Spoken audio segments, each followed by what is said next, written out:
সবুজ ডাঁটা শাক খেতে কার না ভালো লাগে বলেন, কিন্তু আমার কাছে কিন্তু খুব ভালো লাগে। আর সকালে উঠে আমি কিন্তু বাগানের এভাবে আমার যে সবুজ ডাঁটা শাক আছে এটা কিন্তু তুলি, প্রতিদিনই তুলি। লাল শাক হোক, সেটা ডাঁটা শাক হোক, আপনার বাগানে যদি এমন ছোট ক্যারেট থাকে তাহলে প্রতিদিনই শাক খেতে পারবেন। আর এখানে বিষয়টা হচ্ছে যে এগুলোর মধ্যে অল্প মাটি থাকে, আর আপনি চাইলে যে কোনো সময়ে এটা মাটিটা উলটপালট করে দিয়ে আবার বীজ রোপণ করতে পারবেন।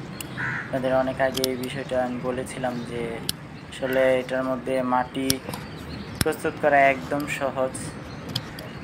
যে মাটি আমাদের যে পূর্বের যে ভিডিওগুলো আছে এগুলো দেখলে আপনারা বুঝতে পারবেন। আমি বলছিলাম যে আসলে কীভাবে এটার মধ্যে মাটি তৈরি করতে হয়। দেখেন কতগুলো শাক হয়ে গেলো একটার মধ্যেই, তো হচ্ছে খাওয়া চলবে।